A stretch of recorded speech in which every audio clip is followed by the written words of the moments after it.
Ladies and gentlemen, just before we get into this episode of the Fitzness Academy podcast, just a reminder, if you're listening on YouTube, that we're also on Spotify and Anchor now, so you can also listen to it whilst hibernating your phone, if you're on a car journey or if you're on a long walk, you're cleaning around the house or you're using Alexa or something like that. You can listen to us now in the comfort knowing that you're not going to have to keep your phone open. Obviously, YouTube is fantastic and it's where we originated from, so I really encourage you to listen and watch as well the audio and video from the podcast, as obviously there's some hand gestures, some photos and stuff like that, but definitely knowing that you can listen elsewhere as well is really, really important. So please do head down into the link in the description and check us out there on with the episode.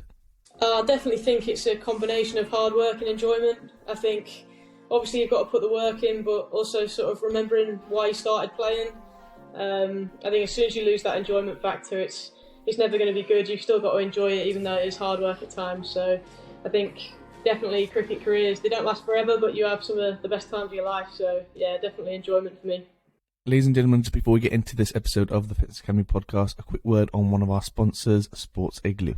Sports Igloo have come out with Silly Point, which is the cricket journal to help improve your mental game. Not only can you write down the scores you got or how you bowled, you can write down what you did well and what you didn't do well. So this obviously helps you improve as a cricketer and obviously as a person as well. We've had a number of guests on who have used it before, so please do get in touch in Instagram down in the description box below. It's something that's definitely going to help me improve my cricketing game in the future, and I definitely want you guys to go there and join me in that process. Please check them out. Our second sponsor on the podcast today is Rock Supplements. Now, Rock Supplements have been around for a little bit now, and I've been very, very impressed with the stuff that they're doing in Gibraltar, delivering supplements to people who maybe want specific companies. So definitely, if you're maybe looking at the likes of Redcorn or Ghost Supplements, definitely go and check them out in the description box below if you are based in Gibraltar, and use the code FITZ10 for not only 10% off your order, but some support as well for the podcast and to help us grow and get better guests on the podcast. Let's go.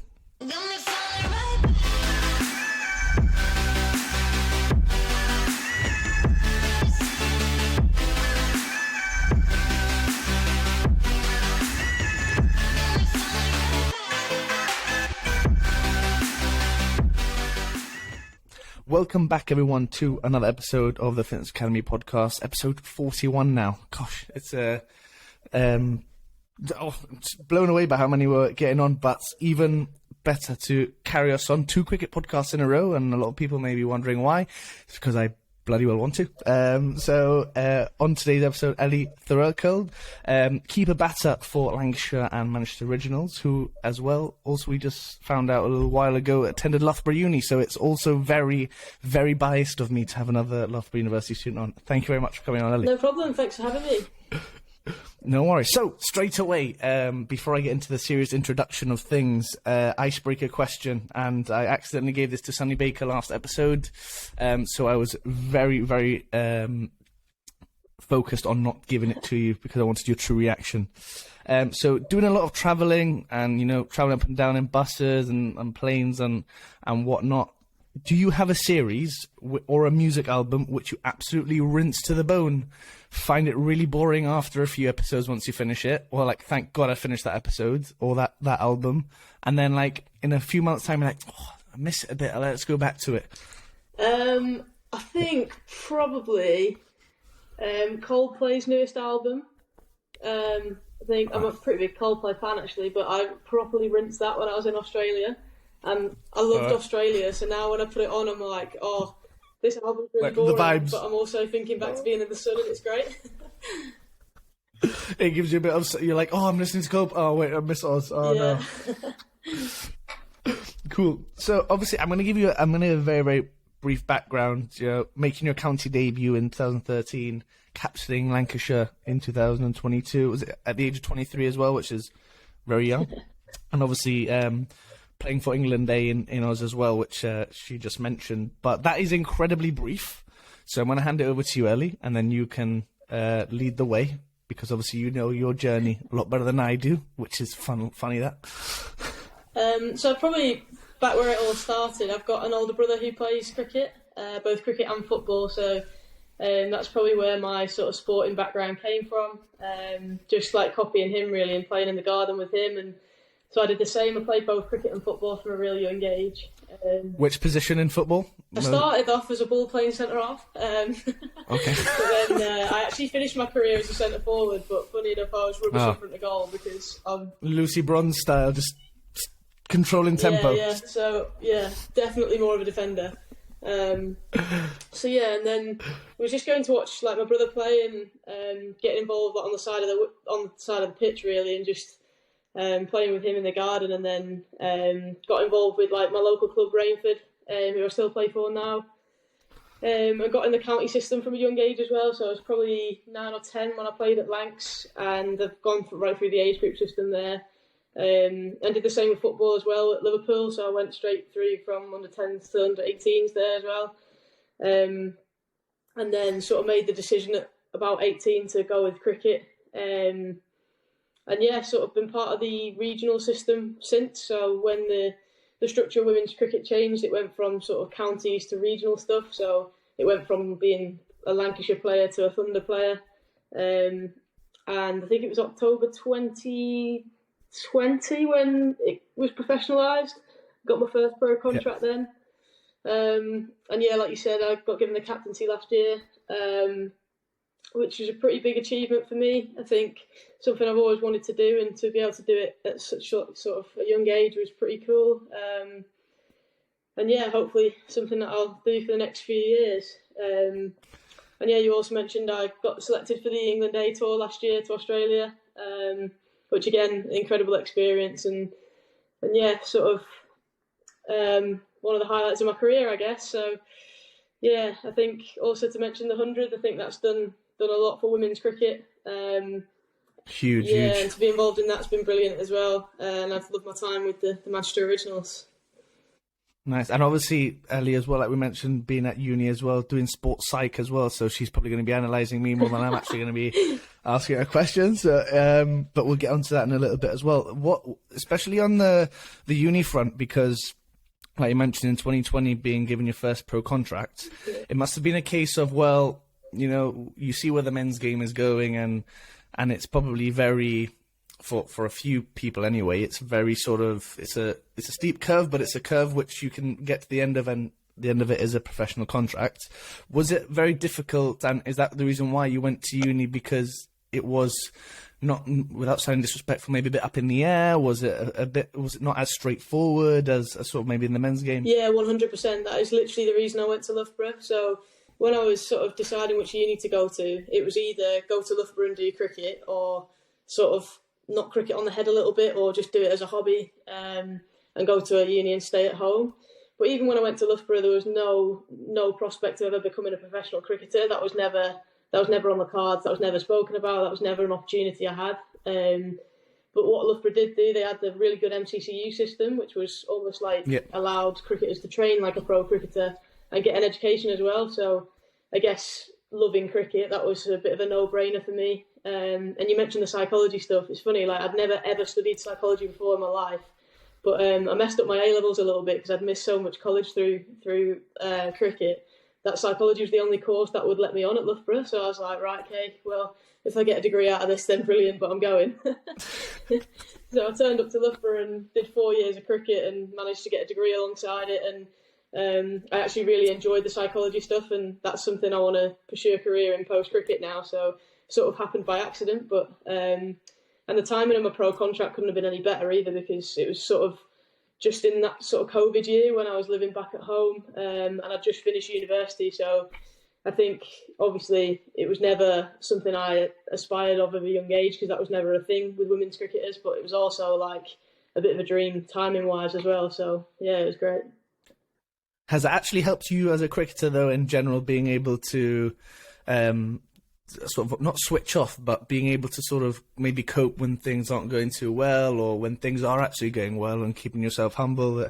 Every single time I work in cricket, thankfully now, and every single time you ask a player if they've gone out of a psychology meeting, it's always about how they can make themselves better, rather than maybe just as a whole team. So has it helped you maybe, again, through those times where you're like, oh, man, I'm a bit of a bad touch, or, I'm actually going all right, and but I need to keep myself humble because, I might get a duck next game and, I might drop an easy catch, or yeah, definitely. Hopefully not. I think, obviously, cricket's a bit of a weird sport, isn't it, where you tend to fail more than you succeed. Incredibly weird. Yeah. Very weird anyway. It's weird. Everyone who plays it hates it, don't they? It's mad, but everyone still comes back. And yeah, I think the psychology stuff, I've definitely learned a lot about myself and my cricket, especially in the last couple of years doing my masters as well. So I think it's definitely really helped me, but I also think it's helped to, regardless of what that other thing was, even if it wasn't psychology, to have something else going on away from cricket. I think it's so easy to get wrapped up in a sport, especially when it becomes your job, to almost like take that home with you and it becomes your life. But when you've got other stuff going on, it's so much easier to switch off. And I think I thrive off being busy, and I do enjoy like having stuff going on all the time. And I think when people talk about switching off, like for me, that is doing something else. It's not necessarily sitting on the couch and doing nothing, but it's doing something completely away from cricket, something completely different, but still like makes me feel productive and makes me feel busy. So yeah, even if that thing wasn't psychology, I'm definitely a big advocate for doing something else, even if that's playing another sport or a hobby or whatever that is. I think it's really key to have balance and to do other things. Well, I've kind of thrown Ellie under the bus here because I've said you want to come on, and she's like, oh yeah, I can forget about cricket and make her speak about cricket. So sorry about that. How do you switch off then? Because like, especially with something like the 100 where, and I spoke again, I mentioned Sonny about 15 times here, but I'm going to mention about 15 more times again. He kind of spoke about being able to park a game or like park a net session when he's finished with it after he's analysed it. But we never really, I think I agreed with him, and sort of when I spoke to him as well, and he said, well, if you're that invested already, and you love the game so much, even if it goes badly, it's kind of difficult to switch off because the IPL is going on here, and we see it at the moment. There's a competition going in South Africa, there's a competition going in Abu Dhabi, there's a competition going in Sri Lanka as well. I think a T20 is there. So like, it's difficult nowadays as well to not just like be flicking through the telly and being like, not going to watch any cricket, because we're fans at the end of the day, no? Yeah, definitely. I think it's actually something I find pretty hard to switch off from cricket. I think it's something that I'm still trying to get better at myself. Definitely last season as well, being given the captaincy for the first time, I found that pretty. You're always thinking. Yeah, to switch off, and I found I was going home after games and analysing the games in like real depth. When sometimes, like my dad would just turn around and say to me like, "Your decisions did not affect like the result of that game," and I think it's pretty good to have people like that around you. You can almost bring you back down to earth and give you a bit of perspective. So yeah, I'd definitely say surrounding yourself with good people, and like you said, being able to park stuff when it doesn't go well. I think it's definitely good to reflect and to analyse. I use journaling quite a lot, so I tend to try and write these things down, and then once I close that and shut the book, it's almost like, right, okay, I move on now and do something completely different. So whether that's go for a coffee with a friend who doesn't play cricket and talk about normal things, take my dog to the beach, anything like that, stuff that I enjoy doing, and do some stuff for me as well outside of cricket. But saying that, I think it is hard, and it's also like a lot of my best friends are within cricket as well, so I think it is pretty normal to spend loads of time with the cricket girls. And like you mentioned, the 100, it's a pretty intense period, but I can look back on that and say that the 2 years of that tournament were the highlights of my career. And even though you are with the same girls all the time, like, you make some amazing memories, and the times I've had with that team have just been unbelievable. So I guess it is important to switch off, but it's also important to take it all in and really enjoy it. That's brilliant. And you mentioned journaling there, because it's quite coincidental. This wasn't actually planned, but like today's sponsor, I'm thankful, is Sports Igloo, who do a journal called the Silly Point Journal, where sort of it's a very cricket focused journal which I absolutely loved, and is a reason why I sort of wanted to work with them. And I'm a big fan of maybe not journaling specifically in terms of what you might think, or, oh, right, I woke up today and did this. It's more a case of myself as a sports scientist and an aspiring strength and conditioning coach, and even a podcaster now. It's, right, what did I do well? right, what did I do badly, and how can I like avoid doing that again?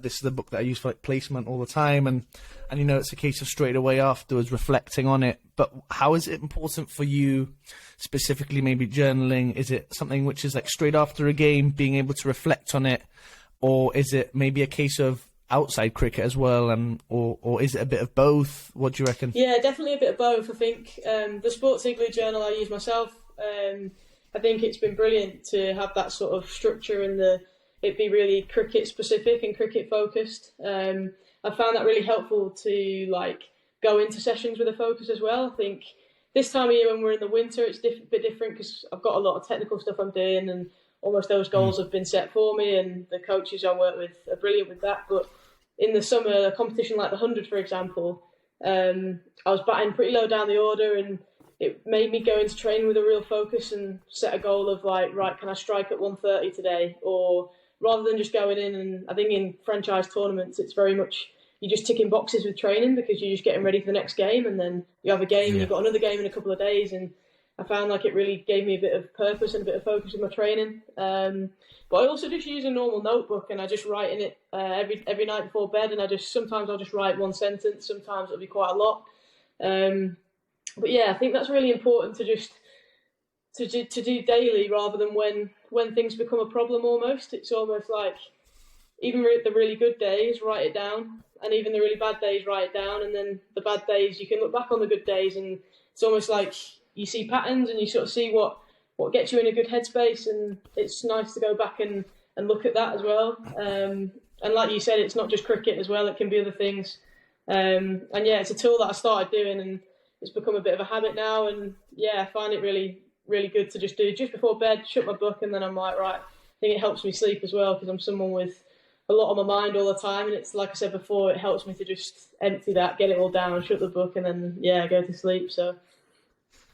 How are the processes for you then, like you just mentioned, in terms of maybe allowing you to like improve? Like you just said, all right, how can the process leading up to a game like sort of be recreated if it went well? Or I know I'm really superstitious. I'm like, if I get some runs, I'm just like, what did I do like an hour before the game, and I need to like make sure I do the same thing. What is like sort of not maybe like routine as well? That's probably a good one like for you, because obviously maybe winter's a bit different to summer, where again games change and you're playing every 2 or 3 days, and it's really, really intense. I don't think a lot of people realize as well, especially for yourself as a keeper.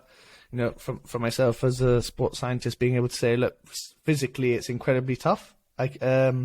So what is it for you in terms of routines? Is it in terms of maybe recovery? I see you've got the Whoop band on there, which has become really, really really, really prevalent over the course of the last maybe like 12, 13 months, I would say. And then like maybe outside of that, is it like, I know we spoke with Sunny about like maybe like Tom Banton as an example. He doesn't do 20 reverse sweeps off 90 miles an hour like the morning of a game or the afternoon of a game. What is like routines like for you?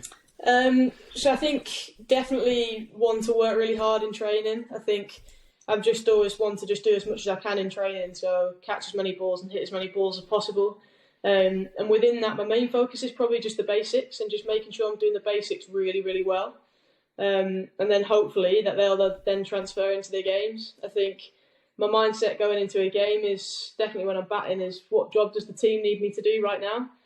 And when I'm thinking that, I think I'm in my best headspace, and hopefully all the technical stuff and all the basics that I've worked really hard on in training will transfer. And obviously that doesn't happen all the time, and that's just cricket, but that's definitely my mindset. I think I'm huge on the fitness stuff. I think, like you said, for a keeper batter, it can be pretty tough, but I've got myself in pretty decent shape physically, so I think that sort of looks after itself now, and I can focus on like actually doing my job. I think there's nothing worse than feeling tired and thinking you're tired.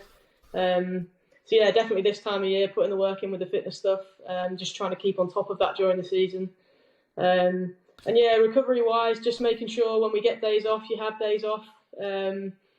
And yeah, just trying to do all the little 1%ers as well. So looking after your nutrition and your sleep. Sleep's a massive one for me. I'm a big sleeper. So yeah, just trying to do all the right things as consistent as possible, really. Obviously, it's not possible all the time, and we are human beings, not robots, but it's just, yeah, trying to be a good athlete as much as I can. How was your maybe focus towards being maybe professional off cricket, like in terms of like sleep and maybe some of that stuff like hydration, nutrition, and recovery? Was it always there, or was it a case of, I'm not trying to throw you under the bus, but was it a case of like sort of once you became professional, it was something that maybe needed a bit more focus? Or when you were at Loughborough on the scheme, I know the scheme very well, trial there twice, and it was unbelievable just to experience it, trialing against like Jack Spanton, like again, another Bantam brother there. But what was it for you? Was it a case of, right, cool, now I'm professional, or was it already there, which allowed you to enter the professional game just already sort of raring to go and with those good routines? I think it was already there, to be honest. I think, like you said, the scheme at Loughborough definitely sort of instilled those values into me really early. I think that was definitely something that held me back in my football career as a youngster, was my fitness.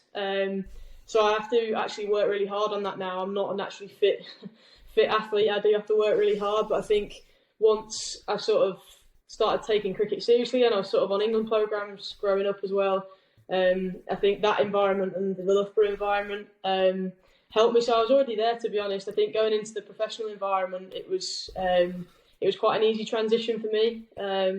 Obviously, with that professionalisation, you get a lot more support now. So we've got a full-time S&C, full-time physio, and all that sports science support's there now. So I guess with that, my training's probably got more specialised and more specific, and my training will have got better. But I think I've always been a pretty hard worker, and always valued my fitness for me as well, not just for my cricket. Sometimes cricket's not my motivation at all. I think I exercise for me. So I think, that's quite an important point as well. Like, yes, I'm getting paid to do it now, but it's not really my motivation. Like, I do quite enjoy the fitness side of it. So I do really get stuck in. But I do know that a lot of our girls have had that transition and found it quite hard becoming professional. They almost don't know what professional looks like, how a professional should act, how they should do things. So I guess a big part of my role now as captain and as a senior player is to sort of help them along their journey as well, and make that transition easier, because I guess when you've just been doing cricket as a hobby and you don't realise how important the fitness stuff is, to now it's your job and you've got to hit benchmarks, it can be pretty difficult. So I guess for me that transition was pretty easy, but for some it won't be. It's kind of like learning on the job in a really weird way, isn't it? For a lot of the maybe youngsters and sort of the new professionals. Yeah, definitely. I think a lot of these girls are really don't realise how quickly the game's growing. I think we're in a similar situation to me, where they didn't expect to be a professional cricketer, and overnight the ECB have given us some more contracts and a few more have got them, and it's like, oh goodness, I'm a pro cricketer now, and it's just almost happening overnight, and the game's growing so quickly. It's just brilliant for the girls' game, and it's given a lot more girls the chance to train full time and to get this fitness support and all the support that comes with it that they've never had before, and hopefully we'll see an improvement in the standard, and the game will keep growing. Ladies and gentlemen, just before we carry on with our episode of the podcast, a reminder about our sponsors of this episode, Sports Igloo and Rock Supplements. Sports Igloo have come out with Silly Point, which is the cricket journal to help improve your mental game. Not only can you write down the scores you got or how you bowled, you can write down what you did well and what you didn't do well. So this obviously helps you improve as a cricketer and obviously as a person as well. We've had a number of guests on who have used it before, so please do get in touch in Instagram down in the description box below. It's something that's definitely going to help me improve my cricketing game in the future, and I definitely want you guys to go there and join me in that process. Please check them out. Our second sponsor on the podcast today is Rock Supplements. Now, Rock Supplements have been around for a bit now, and I've been very, very impressed with the stuff that they're doing in Gibraltar, delivering supplements to people who maybe want specific companies. So definitely, if you're maybe looking at the likes of Redcorn or Go Supplements, definitely go and check them out in the description box below if you are based in Gibraltar, and use the code FITZ10 for not only 10% off your order, but some support as well for the podcast and to help us grow and get better guests on the podcast. Let's go.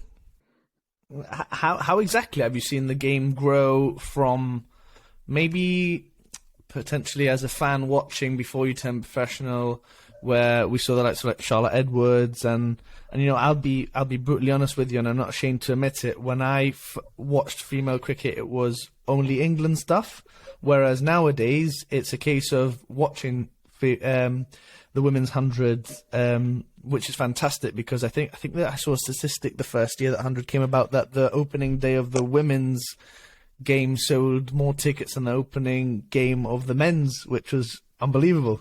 So how have you seen it from the inside, sort of?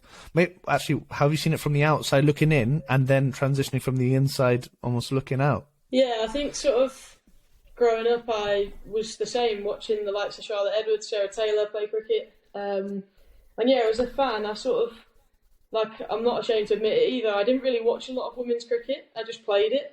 And yes, Charlotte Edwards and Sarah Taylor were my two role models, I guess. I probably couldn't name you any of the players in that team then. And yeah, when I was growing up playing for Lancashire, even when I made my senior debut, that gap between county cricket and international cricket was so big that it was so irrelevant of whether you scored runs in that format of cricket or not. So if I got 500s in 5 games for Lancashire women, that would mean nothing, and that wouldn't mean I'd get picked for England.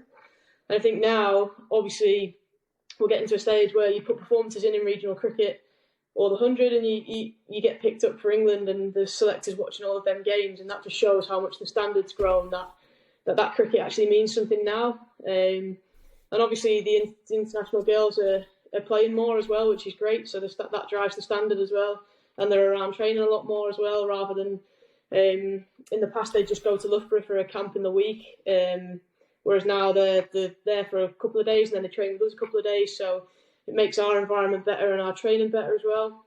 So yeah, there's definitely been a huge transition. I think the women's 100's brilliant for players like me who have been on the fringe of that sort of setup, and again, it's just giving you that platform to perform on a big stage, and like I said, like, your performances get noticed, so it's just opportunities really. And yeah, like you said, that first game of the women's 100, I was lucky enough to be involved in that, and I couldn't believe how many people were there watching. And yeah, the second year of the 100, again, the crowds were doubling, and I think in that first year it was almost like people would come early to watch for the men's game, and they'd be there for the sort of last 10 overs of our game or whatever.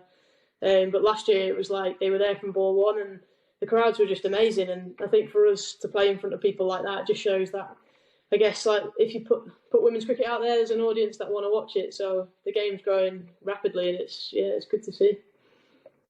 This might be a very silly question, but how do you look at the future in terms of maybe goals, maybe short-term and long-term?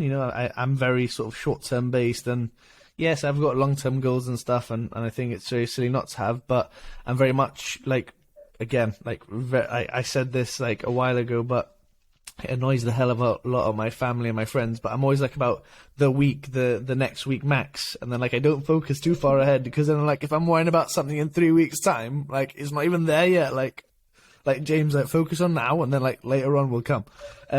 What is it? Is it England, or is it the next game for Lancashire, or is it the next week at the Nets until the first game of the season, or is it like, right, cool, this stint with Lancashire and then this stint in the 100, or this stint then?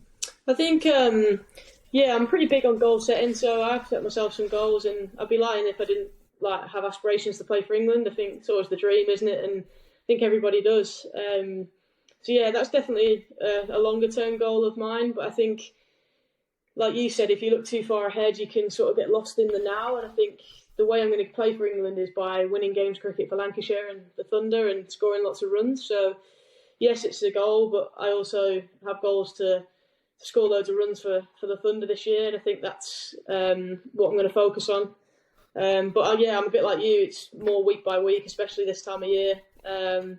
The winter grind, just get your head down, get through to Friday, and then have the weekend off, and make sure you work really hard Monday to Friday, and then chill at the weekend is what my routine is at the minute. And yeah, we've got a pre-season tour coming up in March as well. We're going to Dubai in India, I think, so play a few warm-up games out there, so that'll be nice as well. So that's also in the back of my mind. Plenty of time to listen to Coldplay, Ellie. Plenty of time to... Awesome. I've got a bit of a weird point here, which I wrote down, and again, you don't have to answer it, but I wanted to ask you because I think it's really important, especially for maybe from a cricket politics side looking in here. Did also going to uni almost like be determined by the fact that maybe the women's game can still be seen quite far behind the men's game in certain respects? You see players going for a shit ton of money at the IPL, excuse my French, but then they come back and maybe traditional setups in the county game is so far from that it's quite difficult sometimes to plan a future. Yeah, definitely, absolutely. I think there was no professional cricket when I went to uni other than England contracts. My focus was purely on education. Well, it wasn't. It was on cricket, but I had to have a backup plan. Like I couldn't just expect to play cricket forever. It was almost like, what am I going to do? Like if cricket doesn't work out or sport doesn't work out. That's definitely why I went to uni. And I think I actually really enjoyed the course and, like I said before, realised the value in doing something else. So I think that's why I've sort of carried on with the psychology stuff, because I think it's brilliant for me to do something away from cricket and alongside cricket as well. So not only am I setting my future up, I'm also looking after my mind now, is how I see it. So we've got a couple of young girls who are just getting pro contracts at the minute, and they're saying stuff like, oh yeah, I can just leave college and stuff like that. And I'm like, mate, no, don't. Like, to get it done, just get it done. Yeah. But yeah, I guess that's where women's cricket's in a bit of a transition period where not everyone's professional. So we have got girls who are working night shifts and then coming to training the next day and stuff like that. So I guess it is moving in the right direction, but it's not going to happen overnight. I think it, like you said, aside from maybe, again, it's important, but the financial side, I think it's good to have that focus outside. I saw it firsthand when I was at Cardiff Met and Laura Filer for the 100 and the Western Storm, if I'm not mistaken. Yeah, she was on my course and she completed everything, really, really well as well. And we actually sat beside each other in graduation. I was asking how things were going, and she was saying how hectic it was, like sort of playing and going to uni and having all these deadlines. But she says that she felt like, if I'm not mistaken, the weight of the world was almost off her shoulders because she could focus on professional cricket for the first time in a good 3 or 4 years. So yeah, I think it's the benefit now where, yes, you can have your focus outside, but I think the uni as well, it's overlooked. But when you do a profession and you are a professional athlete, I suppose it's something to look and it probably. Does it help you sleep at night being like, oh, cool, like, worst comes to worst, God forbid, touch wood, injuries happen, but, does it help you sleep at night knowing you've got something there sort of behind you just in case, or maybe even just to focus on outside? Yeah, definitely. I think that's definitely something that'll help sort of my transition out of sport, whenever that'll be. I think that's something that a lot of athletes struggle with, and I think I'd be in that boat if I didn't have this sort of going on. I think the beauty of sports psychology as well, you're probably often part of a team as well, which I think is similar to cricket. I think that's the bit I'd probably miss most. And yeah, I'm speaking like I'm going to retire, but I'm only 24. Hopefully nothing happens anytime soon. But yeah, I think... Heard it here first, Ellie Threlkeld retires. Absolutely not. Absolutely not. No, I think it definitely does. And I think the fact that I quite enjoy it as well, it definitely puts my mind at rest a little bit. And I'm almost like not excited, but looking forward to a bit of a life after cricket and a normal job almost. Because, yeah, playing cricket's the best job in the world, but it's definitely not a normal job, is it? No, it's not. We don't hate cricket, ladies and gentlemen. We're not dissing cricket. We're just like speaking about, life is not just about cricket, catching balls, hitting balls. So yeah, next segment that we've done and it's progressed, and I love how it's progressing because it gives normally I was holding back sort of who we had on the podcast and sort of maybe restricting it, leaving it as a bit of excitement. But then I've actually thought, no, I'm going to use it, and there might be young cricketers or young people who aspire to be maybe dietitians like Reed McGregor, or cricketers like yourself and Sonny Baker. So I opened it up to questions, and I created the best graphic in the world. And sort of we asked for some questions for Ellie from the public. I'm going to throw Ellie under the bus, and she was absolutely shooting herself because she thought some of her teammates were going to throw her under the bus. So if you guys are watching, good stuff, well behaved. So the first one was, and this was actually from a student at Loughborough. So how do you think sports psych or sports psychology has helped you and other cricketers? We've kind of brushed upon it, but maybe you might be in a very privileged position saying it as a captain, in terms of team cohesion and things like that. But take us away. Yeah, I definitely think it's helped me a lot to sort of learn a bit more about myself. I think it's given me a lot of techniques to sort of stay a bit more balanced. I spoke a lot about before, getting too wrapped up in cricket. And I think I've learned actually that the further I am, it's not being careless, but it's being a bit more carefree about cricket. I think that's helped me a lot. And I mentioned a couple of techniques I use about journaling, a bit of meditation in the morning, little things like that I would have never have done years ago have helped me quite a lot actually, and almost helped my mind be a bit calmer. I think that's definitely sort of the key, isn't it? Performance under pressure is how you make a living, and that's something I've definitely struggled with my batting especially. And I mentioned before, almost switching my mindset from all those doubts I had to what job does the team need me to do now. It's definitely made my mindset a bit more positive going out to bat and giving me a real simple plan as well, which again is something that's real key, rather than having a million thoughts going around in your head, thinking about the job that the team needs me to do now, which obviously takes into account the pitch, the scoreboard, everything like that. It just puts me in that real positive headspace, and allows me to have a real simple plan and back myself a little bit more. And also, I feel like I'm talking real psychology here, but having a bit of a pre-delivery routine as well has been massive for me. Again, I've just spoke about my low confidence when I bat. I think just doing the same thing every single ball almost just clears my mind and clears my mind about those doubts as well, and all of that, those negative thoughts going around, just taking a big deep breath, marking middle, having a little look around and tapping my bat a couple of times, just doing that consistently every ball, just made it real consistent, and that's something that's really helped me.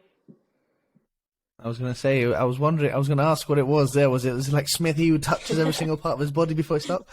No, that's brilliant. I love that. A little bit more specific into keeping now, because I've had a wicket keeping or cricket coach Simon Guy on, who is a wicket keeper as well. And I know playing cricket still, wicket keepers are incredible characters, and I always surround myself with the keepers because I have the best time in the world, because we just chat absolute rubbish all the time. So any tips for wicket keepers in their 20s to improve and not stagnate? So that's awfully specific in terms of an age range, and Ellie, you are, again, without sounding disrespectful, in that age range. So what is any advice that you can give to them? I think for any keeper, I'd always just say there's literally no shortcuts. I think just catching as many balls as possible and really working on those basics is definitely key. I think good basics allow you to be consistently good. And I suppose the little 1%ers and then brilliant takes you see people do on the TV and stuff like that, they all come from having really good basics. So I definitely think there's no shortcuts there. But something I do quite a lot in training is just try and overload as much as possible. So first sort of 10, 15 minutes of the session will be real basic stuff, working on my basics, and I'll look for real perfection with that. Won't want to drop a ball at all.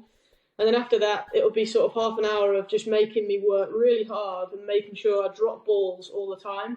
So just making it dead hard, dead fatigue, under fatigue all the time. So whether that's a coach throwing at me from 3 yards away with all sorts of stuff in the way, and just making everything really hard, loads of distractions, and really fun as well. Just put loads of stuff in the way, make it dead fun. And then sort of at the end, just going back to those real basics, and making sure I don't drop a ball again and looking for real perfection with that. So I think it's just a mix and just making sure you're challenging yourself all the time. Because that's something I struggled with actually when I was setting sort of my, they call them IDP, so individual development plan for the winter. With my wicket keeping, like without sounding arrogant, there was no one area that I felt like I really needed to get better at. It was almost like little bits in loads of different areas. And I sat down with my coach and I was like, how am I going to do that? And we just spoke about nailing the basics, making things dead hard, but making sure those basics are in place. So yeah, I think just making it challenging and making it fun is definitely key. Awesome.